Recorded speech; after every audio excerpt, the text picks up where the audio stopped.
بسم اللہ الرحمن الرحیم۔ السلام علیکم، میں ڈاکٹر رضی اللہ خان، ریزیڈنٹ کارڈک سرجن۔ دوستو، پچھلے ایک ہفتے سے میں پیٹ سرجری میں کام کر رہا ہوں، تو ایمرجنسی میں کام کرتے ہوئے بعض اوقات ہمیں ایسے بچوں کو دیکھنے کا موقع ملتا ہے جن کے سرکمسیجن، جن کو اپنی زبان میں ختنہ یہ سنتے کہتے ہیں، وہ کسی عطائی سے، نائی سے یا کسی جراح سے ہوئی ہوتی ہیں، اور یہ اتنے برے طریقے سے ہوئی ہوتی ہیں کہ جب ہمارے پاس پہنچتی ہیں تیسرے چوتھے دن تو ان کی جو جلد ہوتی ہے وہ کالی پڑ چکی ہوتی ہے، اور بعض اوقات جو بلیڈنگ ہوتی ہے سنتوں کے بعد، تو وہ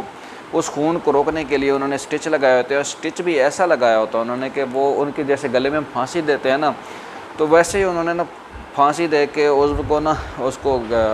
ٹانکا لگایا ہوتا ہے، اور اس کا نتیجہ یہ نکلتا ہے کہ وہ اس کی جلد ہوتی ہے، اگلا حصہ جو ہوتا ہے وہ کالا پڑنا شروع ہو جاتا ہے۔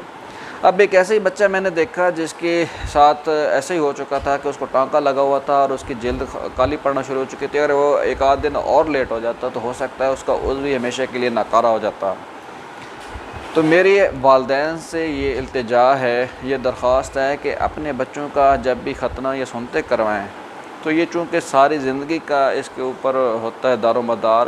آپ کی آنے والی اگلی نسل چلتی ہے، یا اس کے اندر جو چھوٹے پیشاب سے متعلق بیماریاں ہوتی ہیں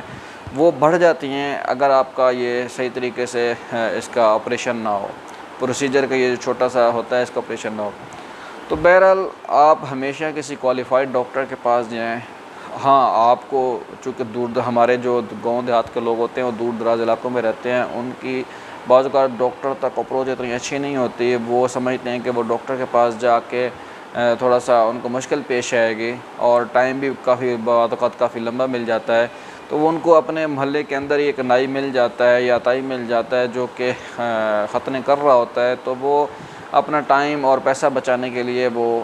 ادھر ہی اکتفا کر لیتے ہیں کہ ہم اپنے گھر کے اندر ہی یہ کام کروا لیں۔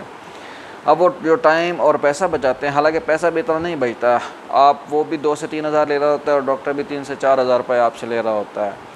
لیکن جب آپ کوالیفائڈ ڈاکٹر کے پاس جائیں گے اس کے جو انسٹرومنٹ ہوں گے، جو وہ آلات استعمال کرے گا، وہ بھی ایسے صحیح طریقے سے اسٹرلائز ہوئے ہوں گے، دھلے ہوئے ہوں گے کہ اس کے اوپر جراثیم نہیں ہوں گے، جبکہ جو آپ کا ختنہ کرنے والا عطائی ہے، جو نائی ہے یا پھر جو جراح ہے، اس کے انسٹرومنٹ بھی صحیح طریقے سے اسٹرلائز نہیں ہوتے، وہ بار بار ایک ہی انسٹرومنٹ سے سب کا کیے جا رہا ہوتا ہے، اور خالی پانی سے دھو کے، جو کہ ٹیپ واٹر ہوتا ہے، ٹوٹی کا پانی ہوتا ہے، اسے دھو کے ایک بچے کا کرتا ہے، پھر دوسرے کا کرتا ہے، پھر اس طریقے سب کو، اور وہ ہیپاٹائٹس بی سی کی بیماریاں بھی ایک بچے سے دوسرے بچے میں منتقل ہو سکتی ہیں۔ تو میری والدین سے التجا ہے ایک دفعہ پھر سے کہ ہمیشہ اپنے بچوں کا جو ختنہ ہے وہ کسی کوالیفائڈ ڈاکٹر سے کروائیں۔ ایک تو اس قسم کے کیس نہیں ہوتے جو کہ عطائی کر دیتے ہیں کہ اس کی جلد کالی پڑے یا اس کا کوئی عضو کا آگے کوئی مسئلہ بنے۔ دوسرا جو ہوتا ہے وہ